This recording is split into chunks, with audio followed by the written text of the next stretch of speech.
খুব সহজে গরুর অথবা ছাগলের কলিজা কিভাবে পরিষ্কার করবেন আর কিভাবে রান্না করবেন তার A থেকে Z পর্যন্ত আপনাদের সাথে আজকে শেয়ার করব। আশা করি সম্পূর্ণ ভিডিওটা সবার ভালো লাগবে, আর ভালো লাগলে তো অবশ্যই লাইক কমেন্ট শেয়ার দিয়ে দিবেন।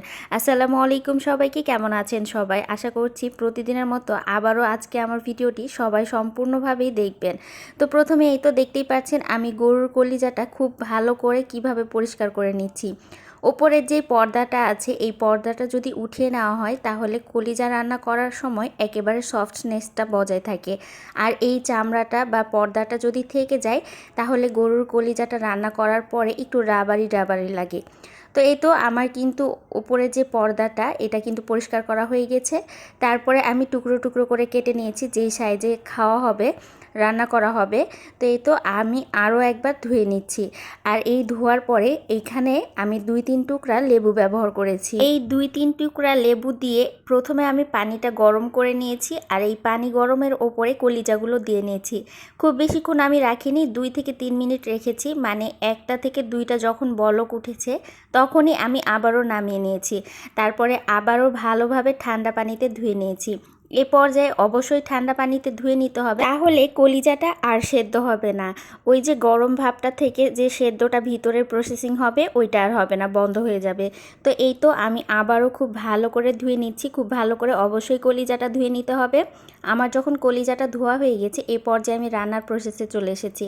খুব বেশি পরিমাণে আমি এখানে পেঁয়াজ ব্যবহার করেছি, 1 বাটি ভরা পেঁয়াজ ব্যবহার করেছি। তারপরে ব্যবহার করলাম দারুচিনি, এলাচ, তেজপাতা, লং সব কিছু দিয়ে এখন পেঁয়াজটা কিছুক্ষণের জন্য ভেজে নিয়েছি। প্রায় 1 মিনিট ভেজে নিয়েছি, একেবারে লাল লাল করিনি। এই পর্যায়ে কিন্তু আমি মশলাগুলো অ্যাড করে দিই। প্রথমেই ব্যবহার করলাম হলুদের গুঁড়া 1 চামচ, মরিচের গুঁড়া 1 চামচ, আর তারপরেই আমি তেলের সাথে খুব ভালো করে নেড়েচেড়ে নিচ্ছি। প্রথমেই হলুদ মরিচের গুঁড়া দিয়ে নেড়েচেড়ে নিলে কালারটা খুব বেশি সুন্দর আসে, এই জন্য আমি এই পদ্ধতিটা মাঝে মাঝে ব্যবহার করি। তারপরে দিয়ে দিলাম পরিমাণ মতো লবণ, আর এই পর্যায়ে ব্যবহার করছি আদা, রসুন, জিরা বাটা, পেঁয়াজ বাটা একসাথে। আমি 4টা উপকরণ একসাথে বেটে নিয়েছিলাম। সবগুলো উপকরণ একসাথে দেওয়ার পরে খুব ভালো করে এখন মশলাটা কষিয়ে নিতে হবে। ততক্ষণ পর্যন্ত মশলা কষাতে হবে যতক্ষণ পর্যন্ত না তেলটা উপরে ভেসে ওঠে। আর এই তো তেলটা যখন উপরে ভেসে উঠেছে তখনই আমি ধুয়ে রাখা যে কলিজাগুলো ওগুলো ব্যবহার করছি, আর লেবুটা ফেলে দিয়েছি। তো এই তো এখন আমি কলিজাটা খুব সুন্দরভাবে মশলার সাথে নেড়ে চেড়ে নিচ্ছি, আর অপেক্ষা করব পানি ওঠা পর্যন্ত। দেখতেই পাচ্ছেন কলিজার কালারটা কতটা সুন্দর আসছে, আর মশলার কালারটাও কতটা সুন্দর এসেছে।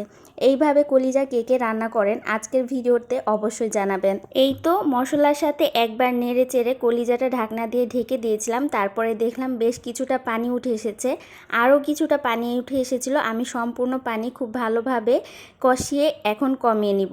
তারপরে দিয়ে দিলাম কয়েকটা কাঁচামরিচ শুধুমাত্র ফ্লেভারের জন্য। তো এই তো আমি আবারও ঢাকনা দিয়ে ঢেকে দিয়েছি, আর ওই তো আমি অফ ক্যামেরাতে অনেকক্ষণ ধরে কলিজাটা কষিয়ে নিয়েছি। তারপরে যখন একেবারে লাগা লাগা ভাব হয়ে এসেছে কড়াইয়ে তখন আমি গরম পানি অ্যাড করে দিয়েছি।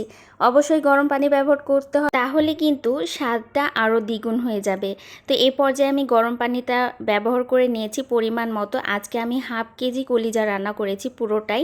তো দেখতেই পাচ্ছেন আমি আরও একবার ঢাকনা দিয়ে ঢেকে দিয়েছিলাম। কলিজা রান্না করার ফাইনাল লুকটা আপনাদের সাথে আজকে শেয়ার করতে পারছি না। যখন কলিজাটা রান্না প্রায় শেষের পথে তখন আমি এই যে সিক্রেট যে মশলাটা করে রাখি, অনেকেই হয়তো জানেন আমার এই মশলাটা কি কি দিয়ে করা। তো এই মশলাটা ব্যবহার করে দিয়েছি। আর আজকের ভিডিওটা এই পর্যন্তই। ভালো লাগলে অবশ্যই বলবেন সবাই।